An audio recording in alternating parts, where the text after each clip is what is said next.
When a corrupt, anti-Trump judge humiliates JD Vance in court, he believes he's untouchable, above the law. But when his target fights back, karma strikes fast, leaving the entire courtroom in stunned silence. Before we dive in, drop a comment and let me know where you're watching from. The day started just like any other at the federal courthouse, except for Judge Marshall Davis's particularly foul mood. "I said no coffee in my courtroom," he barked at his clerk, making the young woman flinch. "And tell that defense team if they're not here in 2 minutes, I'm slapping them with contempt charges." The packed gallery watched as Davis stormed to his bench, his face already red with irritation. His reputation for being harsh was well known, but lately, his behavior had grown erratic, especially in cases involving conservative figures. "Your Honor," the court clerk approached cautiously, "Vice President Vance has arrived for his testimony." Davis's expression darkened instantly. "Well, isn't that special?" he sneered, making no effort to hide his disdain. "Make sure he knows this isn't the Senate floor. In MY Courtroom, his title means nothing." The atmosphere in the room shifted the moment JD Vance entered. He moved with quiet confidence, nodding respectfully toward the court staff. Meanwhile, Davis watched him like a hawk, his fingers impatiently drumming on the bench. "Let's get something straight," Davis announced, his voice dripping with contempt. "I don't care what position you hold in Washington. In this courtroom, I am the law. Is that clear, Mr. Vance?" The vice president's measured response only seemed to irritate Davis further. "Crystal clear, Your Honor. I'm simply here to testify to the truth." "Truth?" Davis scoffed. "We'll see about that." His gaze flickered toward the defense table. "Now, let's get this circus started." The moment the defense attorney began his opening statement, Davis cut him off. "For the record," he interrupted, "I'm already tired of the political theatrics in my courtroom." He shot a pointed glare at Vance. "This isn't a campaign rally." The defense attorney tried again. "Your Honor, we're simply establishing the context of Mr. Sterling's chariot." "Context?" Davis let out a mocking laugh. "The only context that matters is that your client is accused of tax evasion, period. I don't need a history lesson on his so-called charitable work." Every time the attorney mentioned Sterling's community contributions, Davis cut him off with increasing hostility. "Irrelevant. Move on. I won't warn you again." His gavel slammed down so often, the court reporter struggled to keep up. But when it was Vance's turn to testify, Davis's behavior became even more unhinged. "Stand up straight when you take the oath," he snapped, despite Vance's impeccable posture. "And speak clearly. I won't tolerate political doublespeak in MY Court." "Your Honor," Vance responded calmly, "I can personally attest to Mr. Sterling's financial transparency regarding the faith and family foe." "Oh, here we go," Davis interrupted, rolling his eyes theatrically. "Another conservative fairy tale about family values. Spare me." The gallery stirred uncomfortably. Even the prosecution looked uneasy at the judge's blatant bias. But Davis wasn't finished. "Let me be clear." He leaned forward, eyes blazing. "I've seen enough rich conservatives trying to hide their money behind charitable facades. Your presence here doesn't impress me, Mr. Vice President.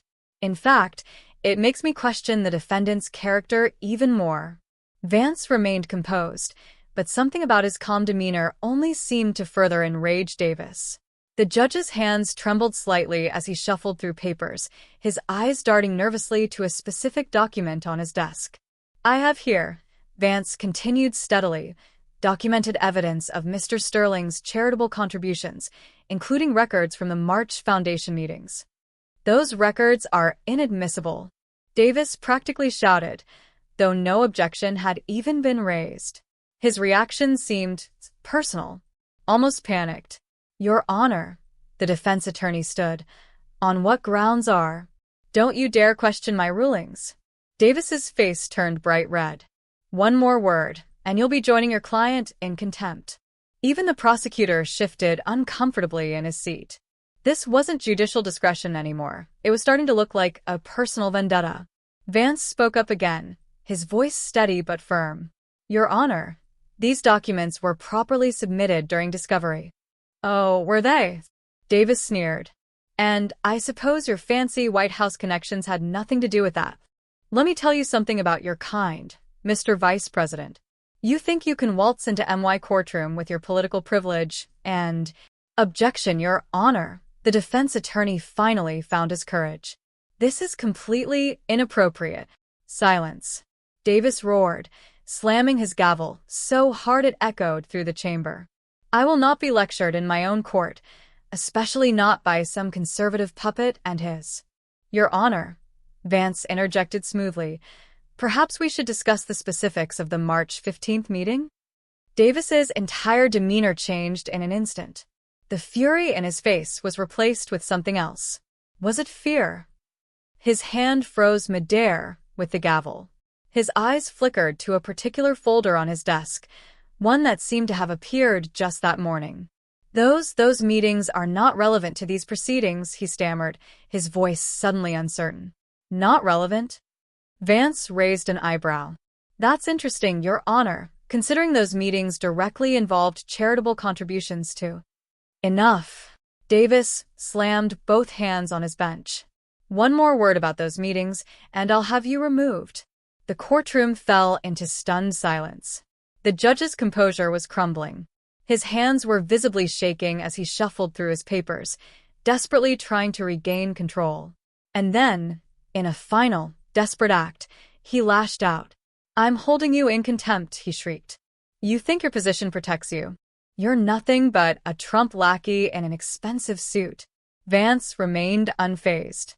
Your Honor, my position has nothing to do with this.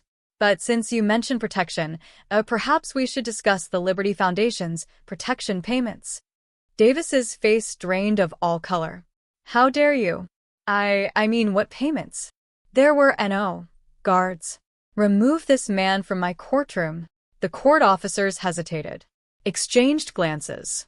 They knew Davis had crossed the line. And then, the moment everything changed, a new voice rang out from the back of the courtroom. Order denied. Everyone turned. A team of FBI agents was making their way down the aisle. This court is now under federal investigation, the lead agent announced, badge glinting under the lights. Judge Marshall Davis, stay where you are. Davis's entire body went rigid. You can't do this, he shrieked, stumbling backward. I have immunity. I have connections. Do you even know who I am? The agent didn't even blink. Oh, we know exactly who you are, Your Honor, including your recent meetings with the Liberty Foundation. And just like that, the courtroom erupted. This isn't over, he hissed. You don't know who you're dealing with. Vance met his gaze calmly. I think we know exactly who we're dealing with, Your Honor.